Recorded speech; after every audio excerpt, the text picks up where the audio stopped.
Imagine we're going 50 years back.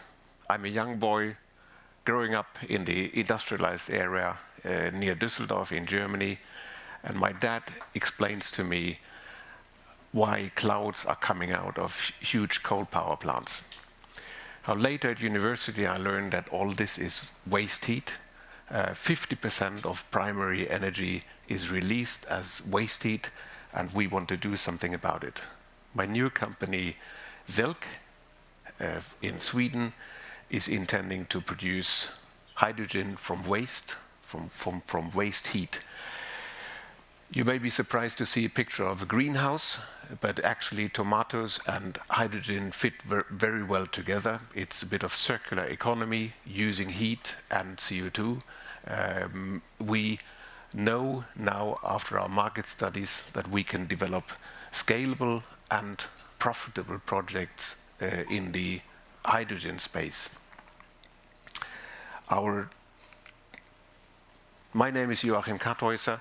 I'm the CEO. I was working for the big corporations about 15 years ago. I started clean tech companies. My best example is called Climon. It's a Nasdaq-listed company. Climon produces modular power plants converting waste heat, 90 degrees C, into electricity on ships, at gensets, in the geothermal field. My colleague Henrik Streng is our finance expert. He has done transactions in his life. Most recently, he has sourced lots of millions of euros for solar PV projects as a project developer for the company Recap. We have Lars Olsson, a former Swedish utility director, expert in district heat, organic Rankine cycles, battery, grid storage, these type of things. We have our chairman, Christer Aspelund, who has worked in the public sector with larger infrastructure projects in a range of Swedish municipalities. And we have an eminent group of investors and advisors from the real estate area, from politics, industry, and finance and legal. Now, what's our typical business case? I'm very happy to announce that just last week we got a grant from the Swedish government, a 4 million euro grant, to realize our first hydrogen project in the northern Swedish city of Piteå. What we're going to do there is we will use industrial waste heat to produce electricity. From electricity we produce hydrogen, and we will supply that to transport, primarily trucks and buses. We will have wind energy and hydro energy as backup in case the heat system cannot be operational. We intend in the next stage to utilize further waste heat to power greenhouses, and we may expand the project even with biogas. You can convert biogas to hydrogen just the way you do fossil gas to hydrogen. It's the same technology. That gives you CO2, which in turn can be absorbed in these greenhouses. The schematic looks a little bit like this. Apologies for a very complex slide, but energy systems are complex.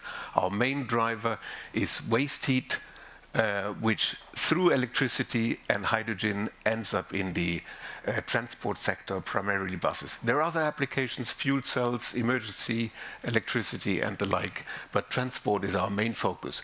Now you may complement that system with biogas, biogas reforming into hydrogen and CO2, and all the heat which is left it is very smart to send this to large-scale greenhouses. I talk about Dutch-scale greenhouses, 100,000 square meters and more. And we have a summer-winter problem. It is smart to store heat in underground caverns. These are available in northern Sweden and many other places. So storing heat is really making the system more and more efficient. I will point out that these electrolysis, biogas, and greenhouse business are really independent, but together they form a much better combination. Our second case is similar in nature, but now we talk about very big industrial sites, steel plants, or sites producing enormous amounts of hydrogen on a scale of 800 megawatt, really big projects. For instance, fossil steel production. There, the best solution is to send all this heat to greenhouses, and you may complement that with biogas because it's a less electricity demanding hydrogen source than electricity. So you see, we can build an ecosystem of services and products around these industrial sites. We are a project developer. We're good at equipment selection. We don't produce anything on our own. We select the right equipment. We negotiate with municipalities and companies. We design the system. We engineer it. We charge EPCs to build the project. And there are actually two different exit or entry possibilities for new owners. One is after the ready-to-build stage, and one is after commercial operations.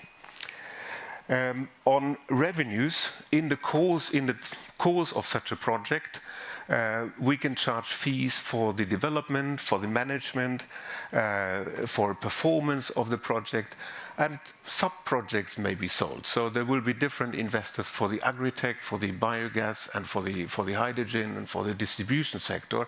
So all these businesses can be dealt with separately on the basis of fair contracts, power purchase agreements, and the like. We have a pretty strong pipeline. The first project is PA in this. We will start this early next year with engineering on the basis of this grant. We learned contacting these 6 municipalities where we work right now that the projects are similar, but they may differ to the extent there may be more or less electrolysis, more biogas, smaller or larger greenhouses. But the common denominator here is hydrogen for transport to decarbonize transport, which is really a difficult nut to crack.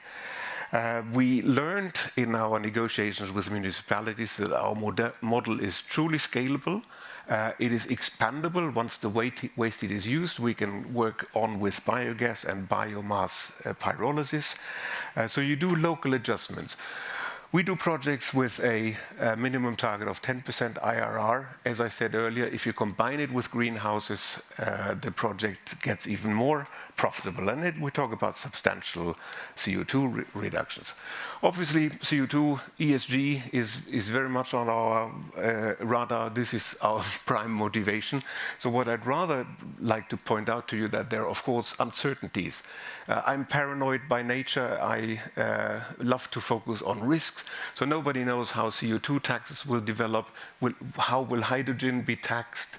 How will CO2 emissions from wood, so from the bio industry, how will that be calculated? My view now is that things are going in the right direction. CO2 taxes are increasing. The European Union is favoring hydrogen. And whenever we can make plants and companies more energy efficient, the legislator is with us. So I reckon that on the question, are we producing green hydrogen? Yes, we are avoiding waste heat emissions into nature. So to me, it's a truly green hydrogen. Summarizing my talk and the investment highlights, we initially focus on Sweden, which is tough because we have low electricity prices. It's difficult to compete on this market, but it's a very industrial market, and we see great opportunities there. We have the right core competencies and a great team. We partner up with OEMs, with technology suppliers on the power plant side, like Kleinmon, but Orkan, Turboden, other companies. On the biogas and the greenhouse side, we have strong partnerships. Our project development line is growing rapidly. We're good at securing government grants. And one thing to point out for investors, we are CapEx heavy. It's proven items, so we provide security for these companies.